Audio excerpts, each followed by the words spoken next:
Hi everyone, today I'm going to show you how to do Sukhe Aloo ki Sabzi, which means potato curry without any gravy. It's quite a simple dish and it uses mainly dry ingredients, which most people who are fond of cooking Indian food have in their store cupboard. So let me start by showing you my spice tin or masala dabba, where I have some of the ingredients I'm going to use tonight.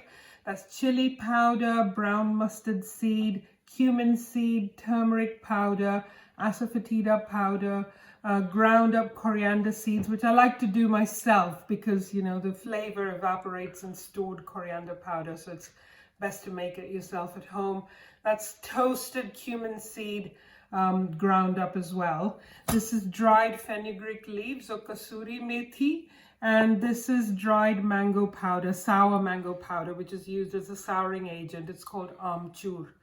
Now, I've sliced most of the potatoes already because I didn't want to spend all this time slicing the potatoes, but I want to show you how they're done. There's a particular way of cutting them. So what you do is you cut the potato lengthways, and then you expose a lot of surface area by doing that. Then you turn it over, cut it in the middle again, and then you go in to make fine slices, so about like 2 millimeters thick, so you can use your finger as a guide to do that. And that means that they cook really easily. And we're not going to be using any sort of wet ingredients or water in this dish, so the potatoes have to cook in their own steam, and it's quite important therefore to cut them finely, and that makes all the difference. So you just go that way lengthwise, down the middle again, and then slice them. And this is a dish that goes really well as a side dish with an Indian meal. You can even have it in 2 slices of bread. It's so tasty. It's a great dish to take along to a picnic because there's no sloppy sauce that's going to leak everywhere. And it's really very popular with kids as well. So a nice dish to make at home. Doesn't cost a lot to make and is quite quick and easy as well. So this is my focus at the moment with all of these videos that I'm recording for you, is to show you how to make easy dishes. So we're going to go over to the cooker area now. And I'm going to use my trusted Le Creuset pot because it's nice and heavy bottomed and things cook beautifully in this pot and they don't burn very easily. So I'm a great fan of Le Creuset. Now you want a decent quantity of oil in here because we're aiming to get crispy potatoes. So think of them as kind of roast potatoes in a way. I guess that's about a couple of tablespoons of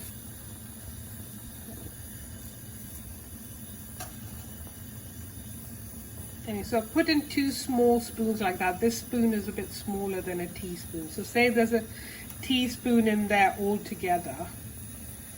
So now I see some activity in the oil and they'll start to sort of foam and splutter in a bit.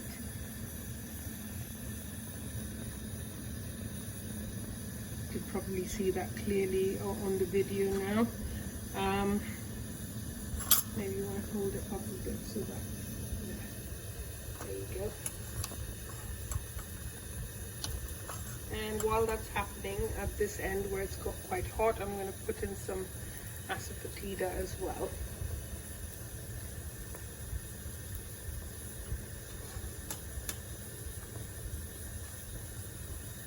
The oil's almost covered that, so I'll just... Right, a bit of turmeric in here, half a teaspoon of turmeric. I'll give that a bit of a stir. With a wooden spoon.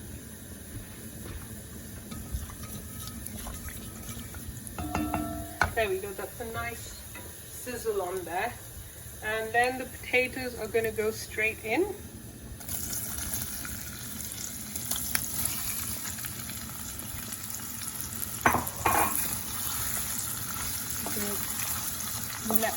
So stir them around so that the oil coats them nicely. And I put the potatoes in quite quickly after the turmeric, because turmeric burns really, really fast. So you can't waste any time. You have to have your potatoes right by the cooker so that you can grab them and put them in. Now I'm going to go in with some other dry spices. So the dry mango, that goes in. That's about a teaspoon of dry mango. This is a tablespoon of the dry fenugreek. And I'm going to put in some chili powder. I've put in probably about a teaspoon worth.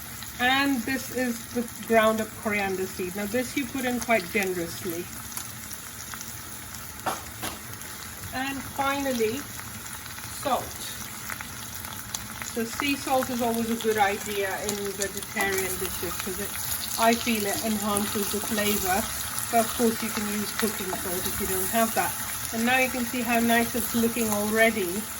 So all it needs to do is cook in these dry spices on a medium flame. You don't want it too low because then you won't get any nice crispy bits, but you don't want it too high either because otherwise the whole thing will burn. So I'm just giving that a nice stir around, and then I'm going to pop a lid on it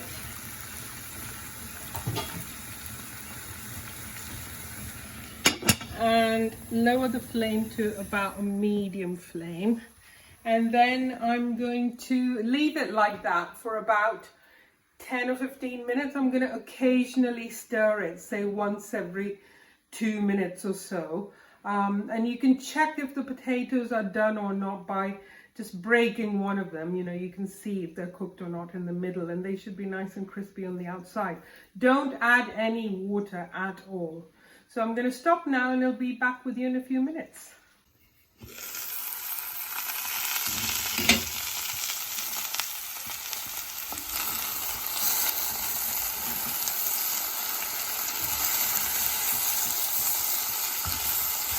There you can see, it looks lovely and crispy. You can see how it's starting to really roast in there. You can already start to see some lovely crispy bits starting to appear on here. See how it's all frying nicely at the bottom.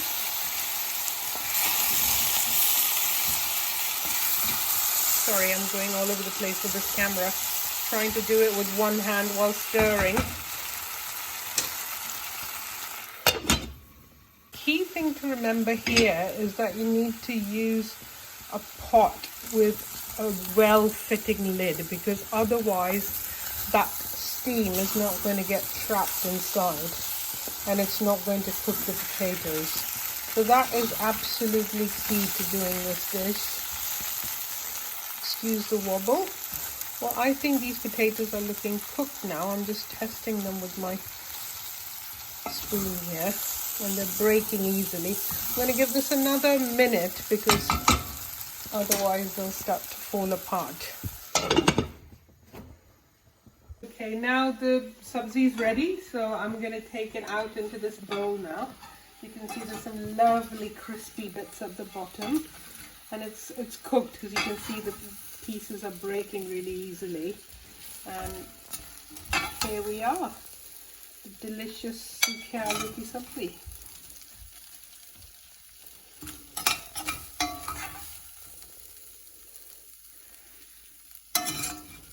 Try this at home.